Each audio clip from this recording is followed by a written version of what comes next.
علامه سیوطي رحمه الله په دې موضوع رساله لیکلې ده. یو څو اعمال خولې دي چې بنده د اعمال کینو الله پاک په دې مالدار کوي، غریبیږي بنا. یو دا چې کم سړی استغفار ډېر وایي، استغفر الله ربي من كل ذنب واتوب الیه، یعنی پښتو کې ورته توبه وایي چې الله ته بار بار توبه وباسي. کم سړی چې ټول ګناهګاران مو خو چې بیا الله ته توبه په سچ باندې وباسي چې د زړه په ګوټ کې دا ګناه کول دوباره اراده نه یا نو دته به ډېرې فایدې حاصلېږي. یو فایده په هغه فایدو کې دا ده چې الله پاک به د لاس ورکولو والا جوړوي یا اغستو والا بنوي، نو مالداره کېږي. ونه استغفار به وایو که نه، تاسو کې به ډېر نور دکانداران وي، زمینداران به وي، څوک به نوکران وي. کوشش کوئ چې روزانه کم از کم 500 600 پیرې ګدانې چې 100 پیرې خامخا استغفار وایي. دویم عمل چې د هغې په وجه انسان مالداره کېږي هغه درود شریف دی. کم سړی چې د درود شریف کثرت کوي او بار بار درود شریف وایي، الله تعالی به دا نور ډېرو ښو سره یو ښه دا نصیب کړي چې دته به مالداري نصیب شي، د ده لاس به ورکولو والی. او تاسو په خدای یقین وکړئ دا مجربه نسخه ده.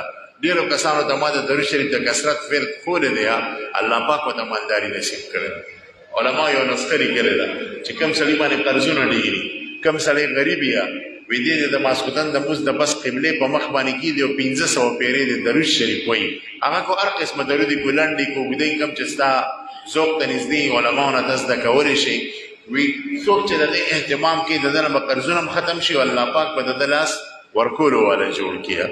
نو درود شریف به ټول وایو انشاءالله، ټول به وایو انشاءالله. او دریم عمل چې د هغې په وجه مالداري نصیب کېږي او دغه رنګې حافظه مضبوطي چې په دې دسترخوان روټۍ پاتې شي، دا ټوکړې او اخره کې دا ټوکړې راخلې دا خورې او دا سالن هم خورې چې سالن دنه په پلیټ کې پاتې نه شي.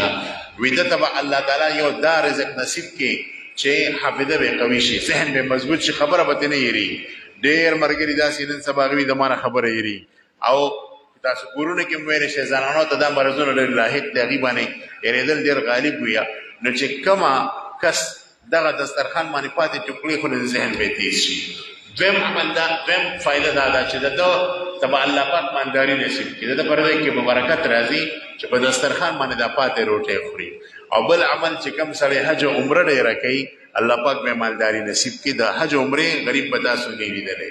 او بل عمل چې کوم سړی نفلي صدقات کوي، نفلي صدقات الله به ته مالداري نصیب کړي. اسلام د بخل نه نفرت کوي، الله او د الله رسول د بخل د شمدیانه نفرت کوي. سخی انسان د الله پاک خوښیه، سخاوت والا انسان د جنت لپاره د دې به جنت ته ځي. او شوم انسان چې د بخیل دا ډېر بد عمل دی، الله او د الله رسول نه دی خوښ کړی. رسول الله صلی الله علیه وسلم شان ته وګوره، هغه څونه سخاوت والا وه، د سخاوت بادشاه وه.